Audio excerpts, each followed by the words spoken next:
Now, a few questions were submitted that really related more to administrative issues. So before I turn the session over to our panelists, I will try and answer a few of those administrative questions now. So first, there were some questions about the admission requirements, and in particular for the MScFN program, and which courses are counted on the transcript. We do count the most recent 10 full course equivalents, which means full year courses. So if your school has half courses that are 1 semester long, it would be the most recent 20 of those. And we do not count any first year courses in those 10. So if you happen to take a first year course in your 4th year, that would not be part of the average calculation. We do, however, count summer courses. So if you took some in the summer, those will be counted as long as they're not first year courses. If you are in 4th year right now, your grades up until December 31st, 2022 will be used as part of that calculation. So please make sure you upload a transcript that has those grades showing on it. So early January would probably be a good time to do that. If you happen to be a Brescia student, we will be able to access those grades internally. Any offers of admission would be pending successful completion of the program next spring, your undergraduate degree, but your admission average calculation will only be used with the courses up until December 2022. How many do we accept? We are accepting between 12 and 20 in our MScFN program and between 30 and 35 in our DDEPT program. There will be interviews this year only for MScFN candidates, and that will be one-on-one virtual on Zoom with a faculty member, and they will be about 10 minutes long and they will be focused on research. So again, that's only for the MScFN program. There was a question about, do you need to graduate with an honors thesis? The answer is no, because not every program has an honors thesis option. What you do need to graduate with is a PDEP accredited dietetic degree. So if your program director issues you a form that says you have completed a PDEP accredited program, then you know that you are qualified to apply. Okay, I think those are all the administrative questions. So you're here to listen to the students. So I think we should get started with that. I'm going to ask our panelists to each introduce themselves and tell you a bit about their experiences so far. And we're going to start with our 2 MScFN students. First, Amy. So I'm going to pass the mic over to you, Amy. Thanks, Leslie. Okay, so hi, everyone. I'm Amy. I did my 4-year undergrad at Brescia in the honors specialization in nutrition and dietetics program. I'm from Haldimand County, so about a couple hours from London, and I'm currently in the MScFN program in my 2nd year. So the first year is all coursework and the 2nd year is placements. So I've completed a few placements already. I'm doing my placements in London because I really liked it there, doing my undergrad, and a lot of my friends are there. So I stayed in London, and that's specifically the London and region. I didn't apply to the London Health Sciences Center one, so they are different. And then I've also had a couple placements kind of near London, but not in London. So I had one in Woodstock and one in Brantford coming up. And so that was by personal choice, because the one in Brantford, I wanted to be living at home for a little while. And then the one in Woodstock was actually at a farm, and I wanted to get that experience. But I'll be talking a little bit more about my placements later on, because we have a question that specifically talks about that. And then in terms of why I chose Brescia and the MScFN program, I love doing my undergrad there. I love the rooms and the food and everything. but I wanted to get my master's. So that's why the MScFN was my top choice, because I would potentially like to be a professor one day, like a part-time prof, and wanted to have kind of more of those opportunities. I also really like research. And in terms of other master's programs, I like that this one was 2 years, with the first year being all coursework and the second year being placements. I found that offered me more balance compared to some other programs where they're kind of like interspersed, or you do it all in 1 year. I felt that would be a little bit too stressful for me. And I think next is Riva. Hi, everyone. I'm Riva. I'm in my second year of the MScFN program also. So I did my undergrad at TMU, formerly known as Ryerson. So I lived in Toronto. I'm actually from Toronto, and I'm currently doing my placements in the GTA. So the reason why I chose Brescia, so there was a number of reasons why. I really wanted to do a master's. Similar to Amy, I wanted the option of perhaps being a professor, going for a PhD. And I also really like school. So I liked having the coursework. And I also just felt like I wasn't 100%, like my knowledge and skills weren't 100% there to jump into an internship straight away. So I really appreciated having like 2 semesters of coursework before starting the internship. I just wrote down some notes. I'm just gonna make sure I covered everything. And then research. Research was just something that I was interested in as well. This program is kind of known for like the research portion. So that really excited me because I wanted some more exposure and experience in that area.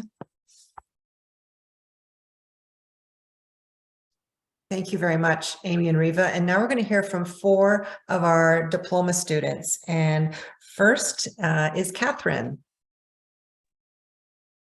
Hi, everyone. Yeah, again, so I'm Catherine. I am from Vanessa, Ontario, which you've likely never heard of in your life. It's in Norfolk County, pretty much right on Lake Erie in Southern Ontario.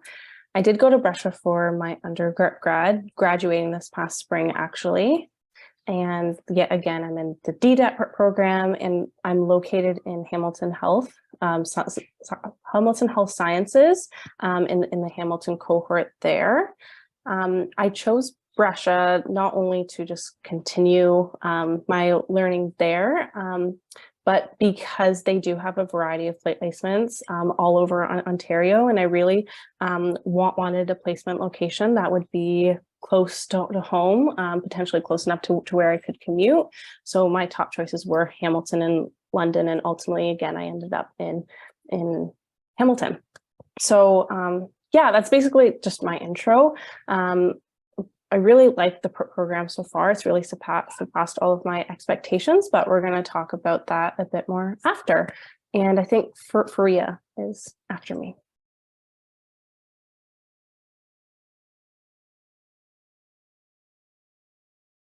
Welcome, Faria. Hi, everyone. My name is Fariha. I am also in the DDEPT program. I am from Toronto, Scarborough. I also graduated from TMU, formerly Ryerson, Food and Nutrition program. I chose Western as my postgrad institute because of multiple reasons. One was the option to have placements for 10 long months because no one else had that option. Also, I wanted a career in a clinical nutrition, and I like how the placements gave me the option to do multiple nutrition placements. I've really enjoyed my time at Brescia till now, the placements and the coursework. So it's been a great time. Sorry, I don't remember who's after me, but Leslie. Thank you, Faria. It's Jocelyn next. Hello, I'm Jocelyn, and I'm in the DDEPT program in the London cohort. So like Amy, just London General, not the LHSC. And it's great because there's so much variety for placements, both in location and in the area. you can kind of tailor them to your needs. So I love population health, so I had 2 placements there instead of just 1. And I went to Brescia for my undergrad as well, and then decided to continue there for this program after actually watching last year's kind of panel and everyone speaking of the program and how great they found it. So that was awesome.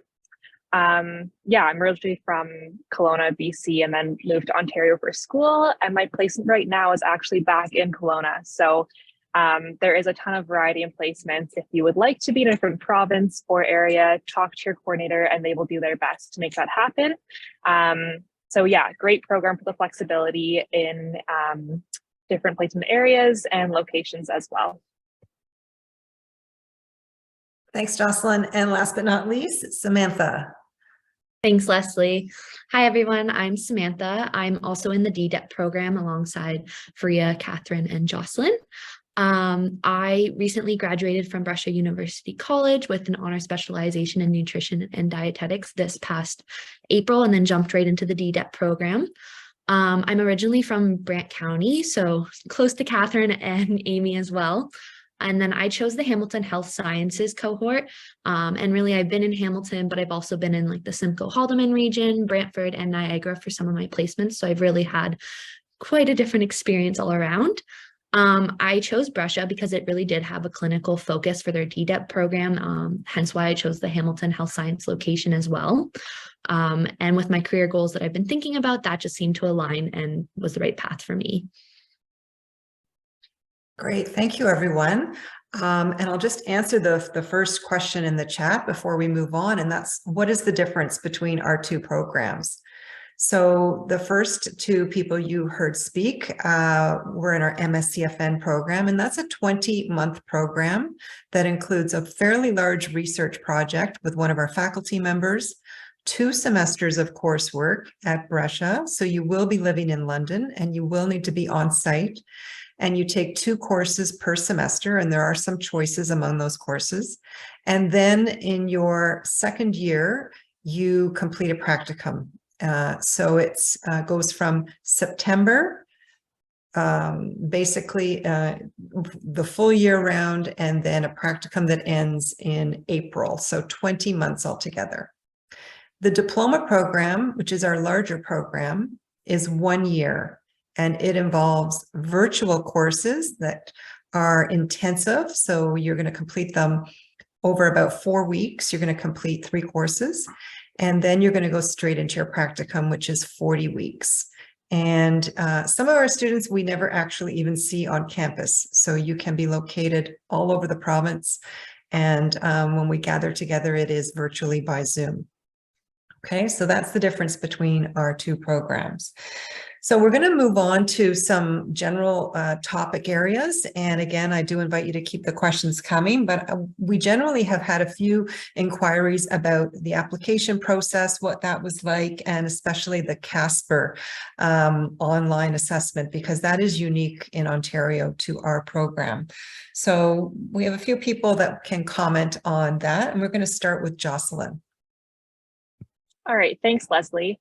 So with regards to the application process in general, I was a bit apprehensive personally because I didn't have like work experience with a dietitian or in a clinical setting. I did work as a dietary aide in my last semester of 4th year, but that wasn't on my application. So yeah, kind of with my resume, I was kind of thinking, is this going to be enough? I did have volunteer experience with a nutrition club at Brescia and some other kind of food-related experiences and food service experiences. And I think that in combination with kind of my grades and my reasons for joining the program was enough. So if you are one of those people who doesn't have, years of experience as a dietary aide or a diet tech or stuff like that, don't be too worried, because if you can show in other areas that you have problem solving skills, independent learning, you're motivated, you're a self-directed learner, that hopefully will help you with your application. With regards to CASPER, it is a different kind of test. There are practice tests you can do online. I would highly recommend doing one of those, just because the pace is very fast. So I forget how many questions there are, but you have just enough time to kind of put your answers down, move on to the next one. It's not knowledge-based, it's more situational assessment. So kind of these are critical thinking skills. Think, okay, what would I do in the situation? Is it gathering information? Is it kind of conflict management? And it is those kind of interpersonal skills. So you don't need to study for it, just do some practice questions and do your best and try to be relaxed. If anyone else has other tips for that, please let everyone know. But yeah, that's what I found helped me the most and I was successful. So yeah, just do your practice and a bit of research on it, but don't study too intensively for it because it's not one of those exams realistically. Thanks, Jocelyn. Samantha, do you have anything to add?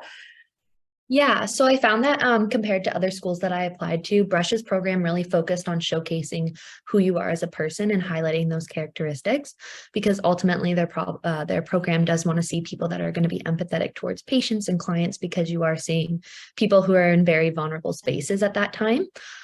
So I found that through my resume, I was able to do that, as well as answering those individual questions and that 2-minute speech kind of that you got to give on the OWL application as well. That was where I was able to highlight more of those individual characteristics that I had that wouldn't really come out on my resume as much. Same with that the Casper test. That's very situational based, and it's about what you would do in kind of stressful situations where your characters, morals, and values are put to the test. So I feel like you need to answer those very truthfully, but again, you can't really prepare for that because it's what you would do in that scenario. Thanks, Sam. Faria. Hi, everyone. I would suggest to increase your typing speed because you have to type 3 questions in 5 minutes. And when I started practicing for it, I was writing it on a paper instead of typing it.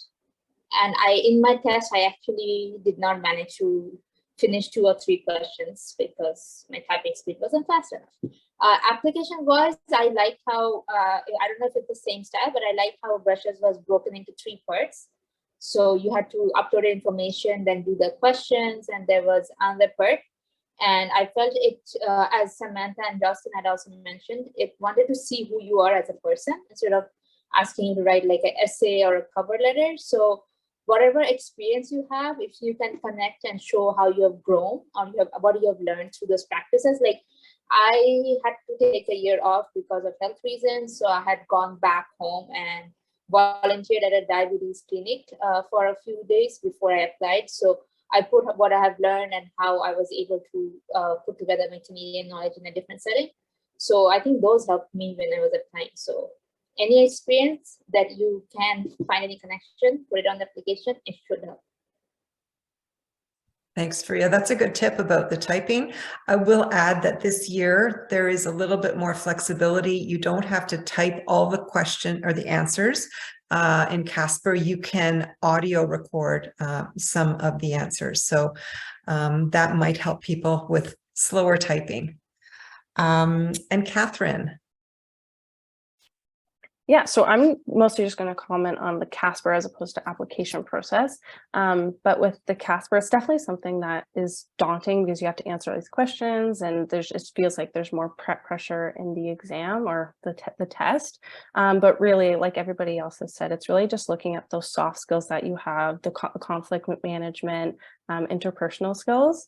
And what I did was really just taking the time to practice the timing of the test, typing up, or even preparing answers. The top recommendation that I saw and that I would have for you is to kind of have a scenario in your head going into the exam that you can apply to these questions, because sometimes they ask questions about what would you do in a conflicting scenario or in an ethical dilemma. And if you have a scenario in your head going into it, it'll be a lot easier to apply that, and you'll be able to answer faster and probably more effectively. And yeah, I think everybody else kind of covered the most of it, but I don't know if anybody else has questions about the Casper. Thank you all. I don't see anything in the chat just yet, so we'll move on, but we can always come back to it. The next topic will be about placements, because I know people are very curious. How many do you have? Where are they? You know, Are they, what you wanted? So do they meet your interests or career goals? So anything that you can share about your placements, your schedule with the group tonight. And we're going to start with Amy. Yeah, so I have some really cool placements in my opinion, and I definitely enjoy them. And I very much got a say in what I wanted to do. So I met with my dietetic education coordinator. I told her, like, these are the areas I'm interested in. This is what I like. This is maybe what I don't really want to do. And then she did her best to make that happen. And I'll share what all my placements are, but even other people like Jocelyn, for example, who's also in the same cohort as me in London, like we have very different placements and everybody has different placements. So it is very much based on like what you want to do. Not everybody does the same thing. So my first placement, like I mentioned earlier, was at a farm, which was really cool. It's called Thames River Melons, and there's a dietitian there who runs cooking classes. So that one was half virtual, half in because it was in Woodstock. So she didn't want us to necessarily because I was paired with another student, she didn't necessarily want us to drive out there every day. So on the days that we ran the cooking classes, we went to the farm, but then on the other days we were virtual and we were kind of preparing things, writing blog posts, creating recipes, stuff like that. And then my next placement was food provision, and that was at Parkwood Institute, which is a hospital in London. And I really enjoyed that. I had worked as a dietary aide before in long-term care, but not in a hospital. So it was really nice to get that experience to see the differences. And then I did nutrition care at Parkwood Mental Health. So that's a mental health hospital. And then 2 days a week, I was at St. Thomas. They have a forensics center there. So it's people who have had contact with the criminal justice system. And that was something that I found really interesting and comfortable doing. So I enjoyed that because I got to work one-on-one with patients in the hospital. And then they also had these mental health aspects to take into consideration as well. And then I'm currently doing a population health placement at Change Creates Change, which is an eating disorder private practice. And I actually volunteered for them when I was in my undergrad and then got to go back. So that one's really nice, and it's all virtual. So I've had a bit of like virtual placements and in person. I honestly really like both. I think that it's nice to have my own schedule and work from home when it's virtual, which if you would have asked me that before placements, I would have been like, no, I want all the in-person. I don't want any virtual. But now I like it. I like doing both. And I liked the farm one since it was a hybrid. Like some days I could go there, some days I'd be at home, which was nice too. And it was a longer drive. And then all of my placements next semester are in person. So I'm at Change Creates Change until about middle of January. And then I have veterans care, which is nutrition care, next semester. And then I also have nutrition care at a community health center in Brantford. So that's one that I wanted because it was close to home and somebody recommended it to me. And then my final placement is in cardiac rehabilitation, which is also nutrition care. So that just shows you there's a lot of variety there. Like I have mental health, I have cardiac, I have veterans care, and I'm kind of like Jocelyn in that I do have 2 population health placements. Sometimes people only have 1 because there's a minimum number of weeks that you have to spend in each area. And so for population health promotion, I think it's around 6 to 8 weeks, but I have more than that because you get some flex weeks that you can put towards any area that you want.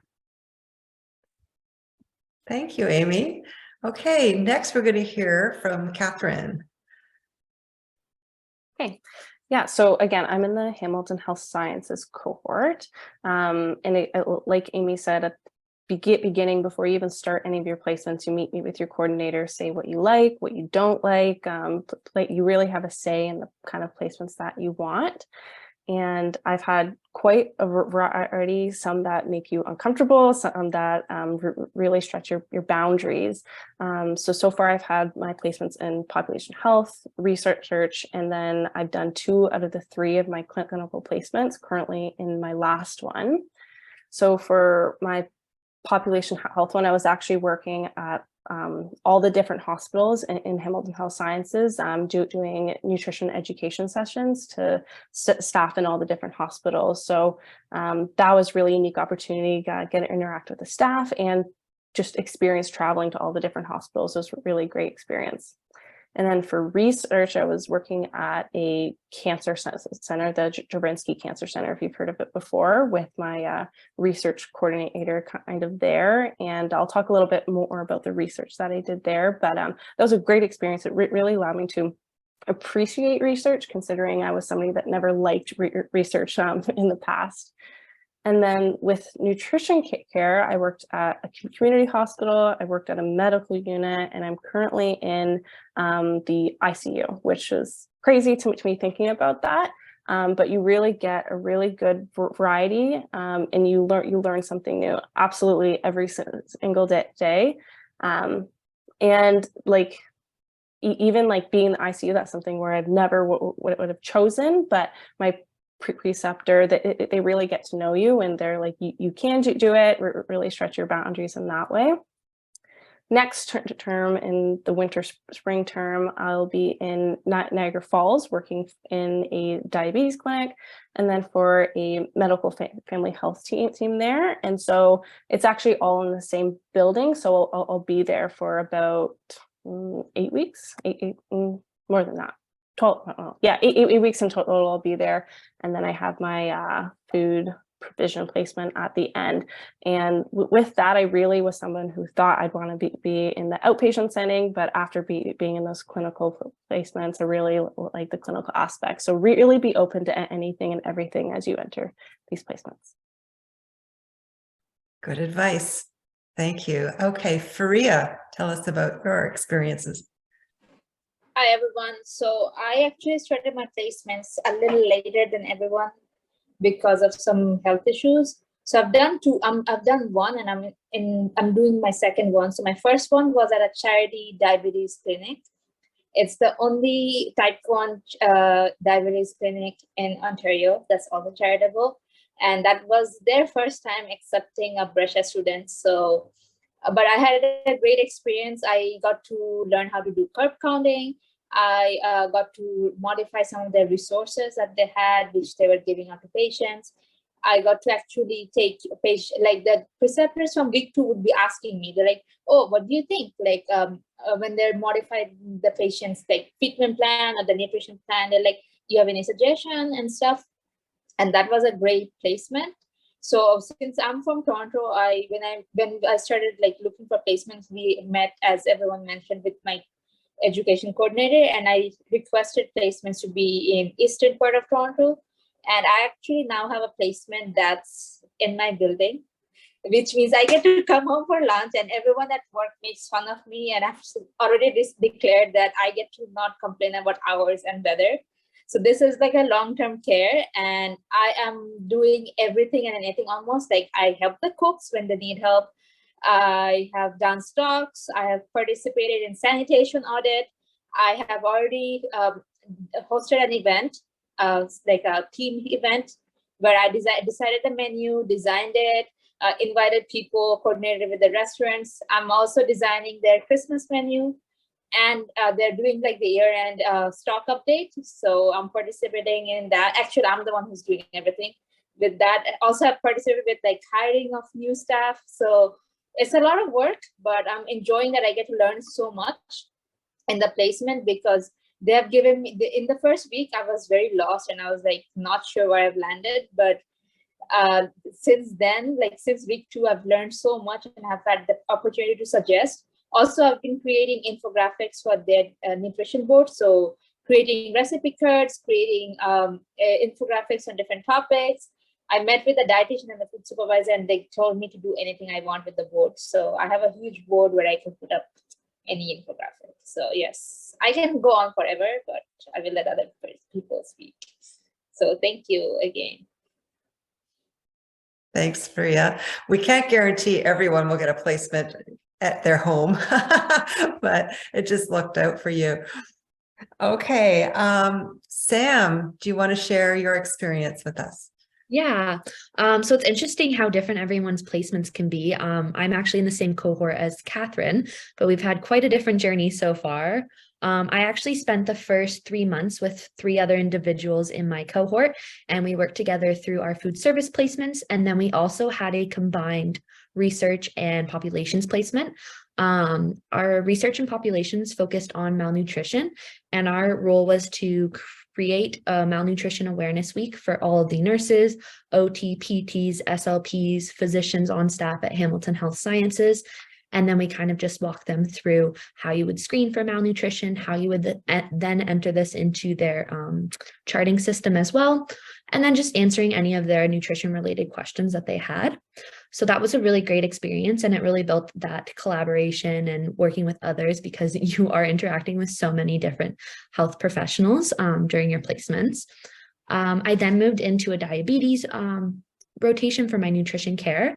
And I felt like that really challenged me, but also gave me a lot of new skills. I learned so much about medications, and that's something where I felt like I was really going to struggle, but now I feel more confident in that area. I'm currently in an outpatient nutrition care placement in Fort Erie, so a bit further from home, and you have to find ways to make that work. So I'm living in a hotel this week. And then I have some other placements that are back in Hamilton Health Science after this for nutrition care. And my coordinator was very nice to get the areas that I wanted to focus on. So I really want to get into oncology, and she was able to get me an outpatient and inpatient rotation for that. So they do cater to what your interests are and what your career goals are. You just have to be honest. And if you do feel like, oh, I don't like outpatient, actually, I'm more wanting inpatient rotations, you just have to vocalize that, and they'll try really hard to get what you're looking for, or try and come up with a different solution for you as well.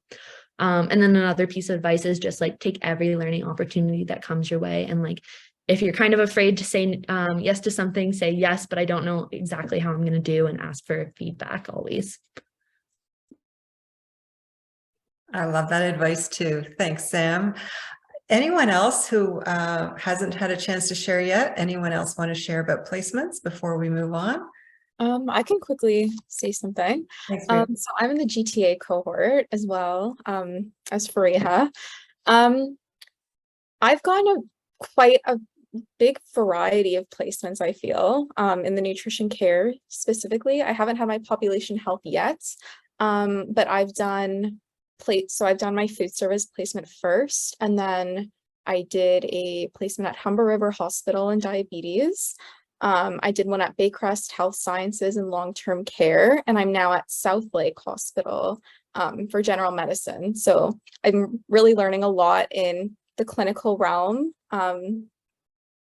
Yeah, I've been 2 days at general medicine. I feel like I've already learned so much. Thanks, Reva. Okay, maybe we'll just do a check in the chat in case there's any more questions around placements.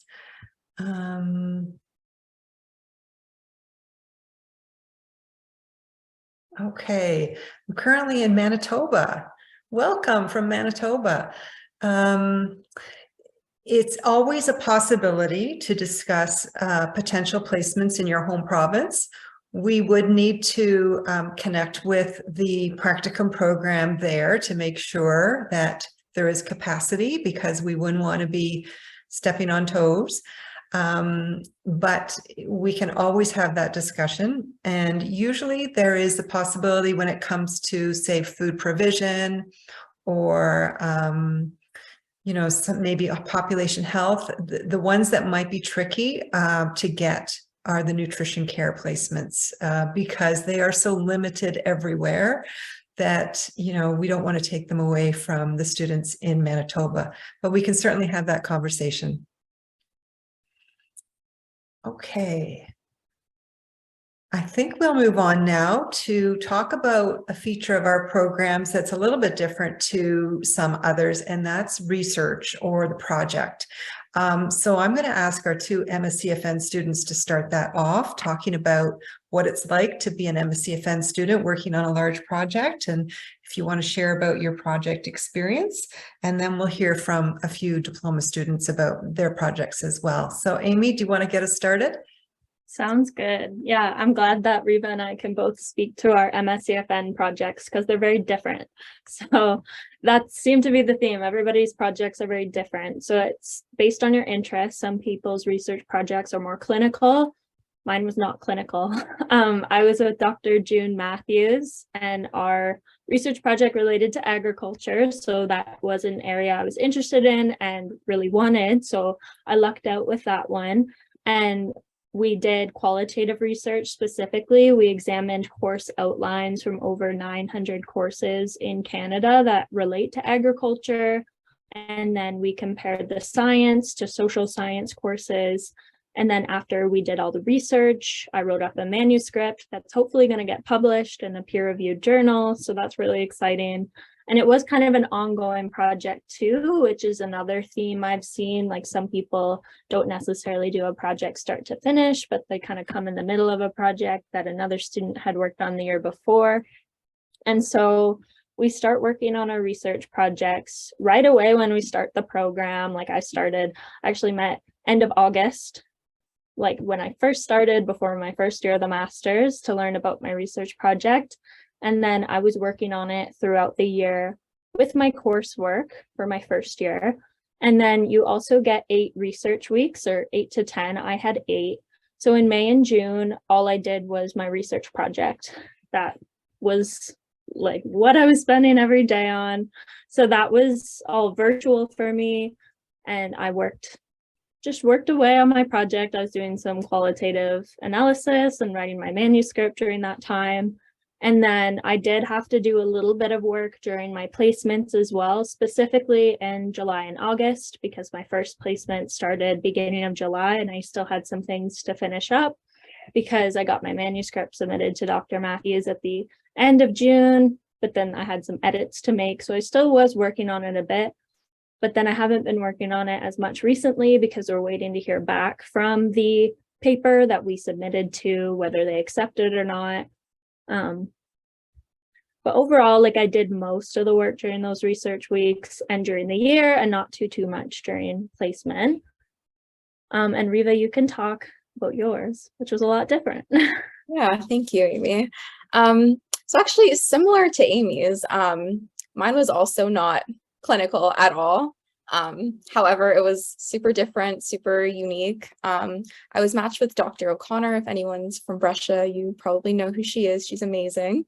And my research topic was food literacy in the deafblind population. So I worked very closely with a food literacy expert from CNIB, which is the Canadian National Institute for the Deafblind. And I, through like interviewing some like tech experts and some different experts from CNIB, I developed a video to increase food literacy in the deafblind population, which is really interesting. I also submitted an abstract to a conference, which have not heard back yet, but it would be really cool if I got accepted. And then I do have the option as well of submitting a manuscript later on down the road. We also have some, I believe it's eight, some people have 10 weeks. I had 8 weeks dedicated to research. So this might be a question coming up later on, but I really worked on, getting my research done during those 8 weeks so that I can leave my placement weeks for placement. So yeah. Thank you both. And for those of you that want to know more about the types of research topics, you can visit our website and look at the faculty interests, but it just shows you that there can be some really unique projects. Thanks for sharing. Now from the diploma perspective, so the project placements are shorter. It's actually part of the practicum, and they're with, usually they're with dietitians in the workplace, not with our faculty. So I'm inviting Jocelyn to start off by sharing about her experience. Yeah, so I think my experience is a little bit different from the norm, perhaps. So I was with Dr. Matthews as well, like Amy.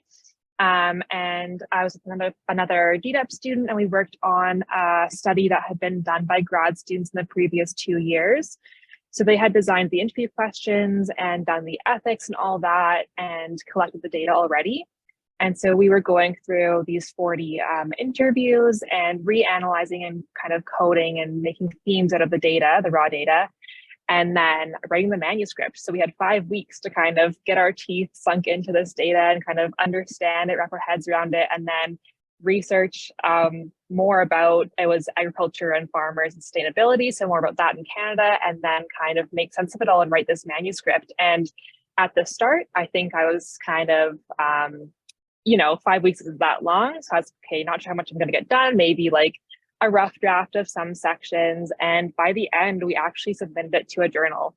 So, and waiting for it to get published now, or waiting for it to be accepted. And I might be first or second author on that. So even the DDEPT program, you can really have a lot of great experiences. So again, talk to your coordinator, and maybe if you really want to do research like that, kind of more in like an academic setting, you might get it. So again, just be open-minded and really don't close any doors off, because there's just so many opportunities. So yeah, that was an awesome experience for me personally.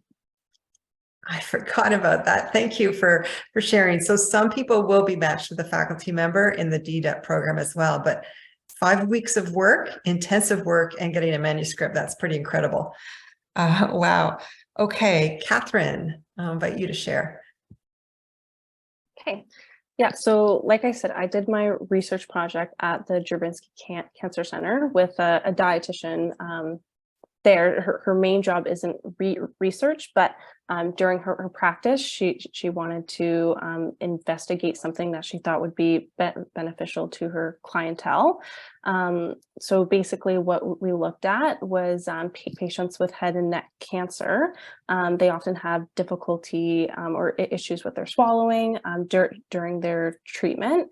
And oftentimes they have to actually have a peg tube placed. And sometimes that can take up to a week, if not more, to be placed. And in that time, they're really not eating much, if anything. And so our study was looking at whether supplementing those patients with parenteral nutrition would actually have a positive outcome, or an outcome at all, specifically in regards to their admission to hospital. So what we were doing, she already conducted all the research for that and collected all the data. What me and another intern were doing was we were actually analyzing that data and drawing results and then interpreting some conclusions. So when we first heard that, we were both honestly just absolutely overwhelmed, specifically just because we weren't comfortable with research, but we definitely felt more prepared, because at the beginning of your DDEPT program, one of the courses that you take is research based. So we definitely felt more comfortable after that. And during it, we had lots of support from our preceptor. We had the support of each other and other people alongside us working on that. And what we did after we collected all that study, we wrote basically a paper on what we found. And that paper is also in the process of being submitted to Aspen for potential publication, of which our names would be on it, which is a unique experience in the DDEPT program. It's not something you always get the opportunity to have. So that's my experience with research. Wonderful. Thank you. Lots of exciting things to come. I can't wait to see all of your names and abstracts and publications. Anyone else want to share about their project or research before we move on? I see a question. Is it common to be paired with another intern for the research component? I would say it happens, but I don't know if it's common. Perhaps at Hamilton Health Sciences, it happens more often. I see it happening there, but and sometimes with their faculty. So it does happen. I wouldn't say it happens all the time though. So I don't know if that helps. We encourage it because we think that students learn from each other. So in all sorts of placements, it's nice to have pairs working together and collaborating. Okay, I'm glad. Thank you. All right. If there's no more questions or comments about research, oh, there's another one. For the MScFN program, is there a specific time that there are interviews? Yes, and those will be during the Western Brescia Reading Week. Oh, which I don't have the dates in front of me. But we can, I think they might be posted on our website, but it will be during the reading week. So if you are one of our students, you'll know when that is. I'm sure that that's posted on our website as well. Okay. So let's move on, particularly for people that might be considering our programs and having to relocate to London, whether for the MScFN program or to be in the London cohort for the DDEPT.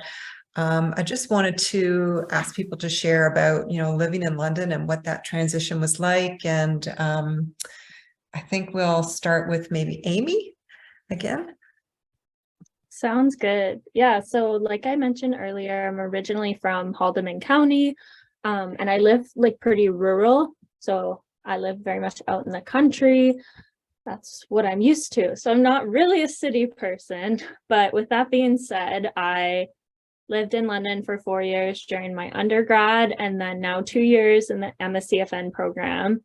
And unlike some of my peers, I had a hard time deciding between London and Hamilton of where I wanted to do my placement, but ultimately I did choose London because I just felt that I made a lot of connections there. And I really like the city. There's lots of good restaurants and trails and the mall and fun things to do. And I liked being close to Brescia, even though I don't go there very often. It was just nice to know I could always go there if I needed anything.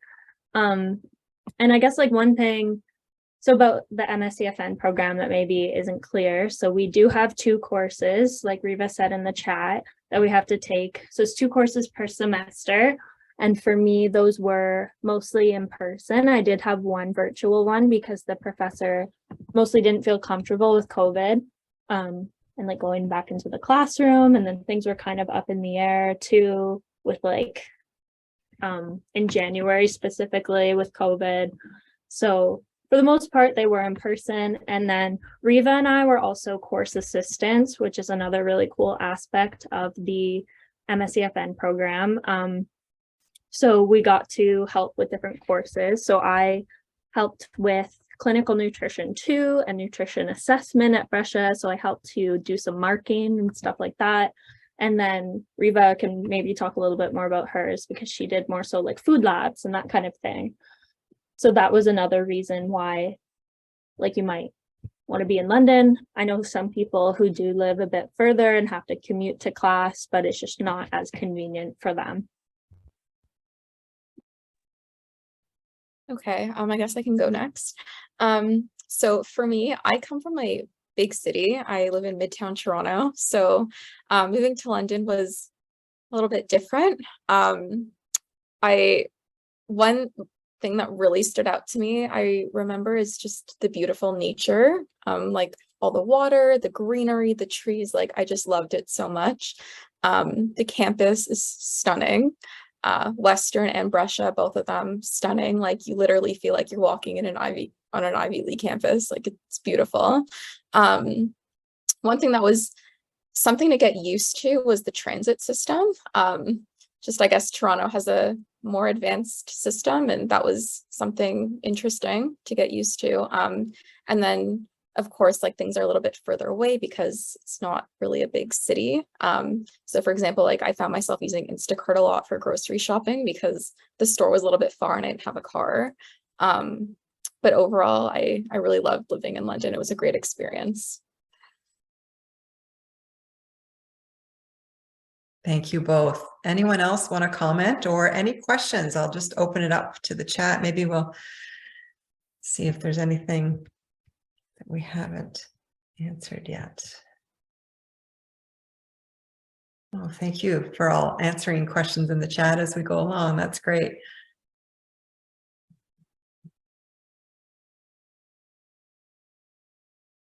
Okay.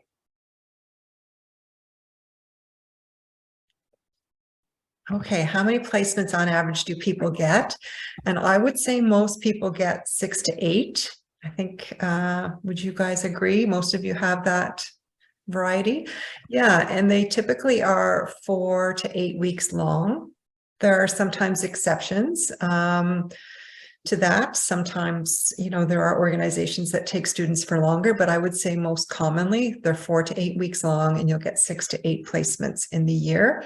So of those, you'd get 1 food provision, 1 population health, and usually 3 or so nutrition care. That's pretty typical, I think. But as I think someone also mentioned, there are flex weeks where you can add an additional placement or 2 in your area of interest. So whether you want to go to a farm or you want to go,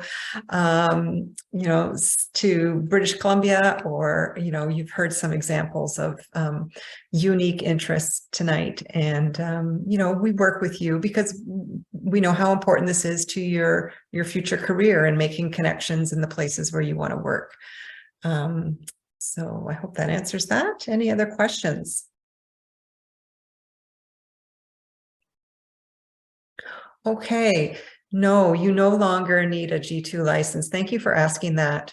So we are asking you to commit to having reliable transportation to get to placement. So we no longer require a driver's license. However, you might have to travel. So I think you heard tonight, traveling from Hamilton to Niagara, or throughout the GTA, or places where transit isn't as good or not available. So if you don't drive, you need a plan for how you will get to placements without a license. That's correct. Interviews are not conducted for DDEPT students once their applications are passed along, only for MScFN this year. Okay, thanks, Amy. So you've got your car and it's been needed. Yeah, it certainly is handy. And, we used to require it for that reason, is that it just makes life easier. But we recognize not everyone is going to have a license or access to a car. And we'll do our best to work with you to make that as easy as possible to help you plan a schedule that will work for your needs. You mind if I add to that quickly? Absolutely.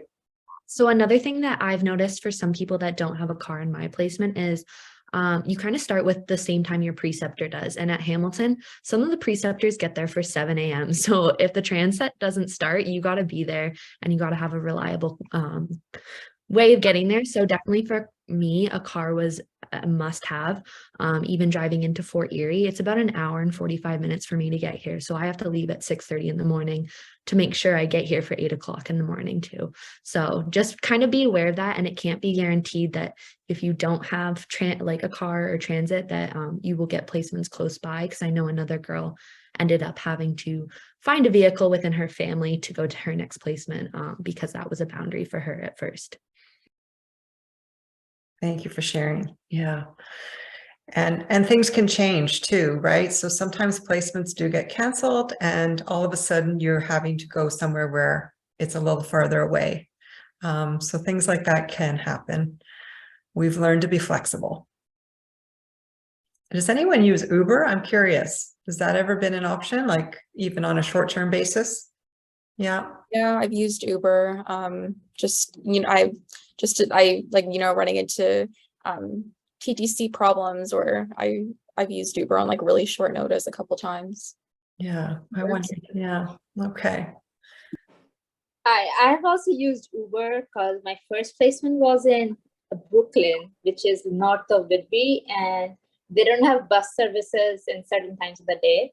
And I didn't want to be stranded at Whitby waiting for a train to come back to Toronto for hours. So, I mean, for me, getting a car was not economical at that point. So I just relied on the GO train, and the day's GO train didn't work because now you can get a monthly pass at Uber. I don't know if any of you know, you can get a monthly pass at Uber, which makes Uber a lot cheaper than having to ride Uber every day. So if you might have to take Uber a few times, consider that option. Cool. Thanks for sharing that. I wasn't aware of that. Thanks, Faria. Amy, did you have something to share? Yeah, I was just going to briefly mention that even for me, like, so a bunch of my placements have been at Parkwood, which is right across from LHSC, like Victoria Hospital. And even from where I live, which is really close to Western and Brescia, like it's still about a 20-minute drive. So even though it's in the same city, it would be like over an hour bus ride, which isn't necessarily that feasible, especially like if you miss the bus and there's not that many routes. But I would consider taking the bus or an Uber if it was like a really snowy day and I didn't feel comfortable driving. So it is nice to have that option, I would say. I'm not going to have that option when I'm here in the country having to go to Brantford because the nearest store is far enough away, let alone Ubers. We don't have that here. But I thought I would just mention that as well. Like even if you're in the city, like it can still be a little bit of a drive to get where you need to go. Mm-hmm. And I did have a couple of 6 to 2s. Like Samantha was saying, it can be some early mornings. Yes, the hours will vary. Thank you. So there's a couple questions. I think the question about the job is a very personal question, and I've seen a couple answers that have attested to that. Some students do work throughout the practicum. We recommend no more than 10 hours per week. So I know some students that might work every other weekend or, you know, 1 day per weekend or something like that. It's a very personal choice. It's a balancing act. We don't want you to burn out, but we understand that it's a necessary thing for some people. Do we have placements in Mississauga, Oakville, Milton hospitals? Yes, we place students at Trillium Health Partners, which is the Credit Valley and Mississauga hospitals, and Halton Healthcare in Oakville and Milton.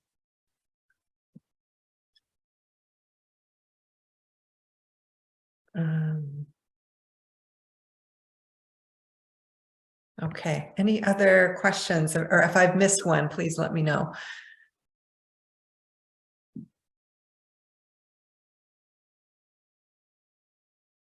Okay, well, how's that for timing? Oh, what placement options are there for Ottawa? Wow, I wonder if I can invite my colleague who's here in the background. Joy, are you there? Because you have some students in the Ottawa region. Yeah, I'm here. This has been great. Thank you to all the panelists. You guys are giving some good advice and love hearing your stories. Yeah, Ottawa, I actually just until recently, I had never really tried to find student placements there, but for some reason in my cohort this year, I've had a number of students who are actually from Ottawa, and they got placed in Eastern Ontario, and they were really hoping to have placements in Ottawa. So I have a student that has done quite a few nutrition care placements at Ottawa Carleton Hospital. She's also going to do a family health team placement in Ottawa. There was also a food provision placement in Ottawa, and there was also, it's called Camp Banting. It's a diabetes camp. That's also a potential opportunity. I will say though, that I know Leslie mentioned a while ago, we also have to make sure though that we're respectful and collaborative with our University of Ottawa partners, and make sure that we're not stepping on anybody's toes. So there's never any guarantees, but I would say it's fair to say that there's potential options there. Yeah. And I should mention too that there's also potentially population health placements as well. So Health Canada and Ottawa Public Health. But again, I mean, those organizations usually do support students every year, but it's very few placements that they're able to offer. So not everyone is going to have that opportunity. Thanks, Joy. Okay, I'm seeing lots of thanks. So I think we are just about wrapping up, and it sounds probably like everyone has their questions answered. Thank you to our panelists so much for sharing. and really being honest and transparent about what your life is like in our programs, and for offering to be contacted. I can see some emails in the chat. That's really generous to answer more questions in the future. So really appreciate everyone coming tonight, and I hope you're considering Brescia, and we look forward to reviewing your applications and hopefully welcoming you into our programs next year. Thanks everyone, and have a good night.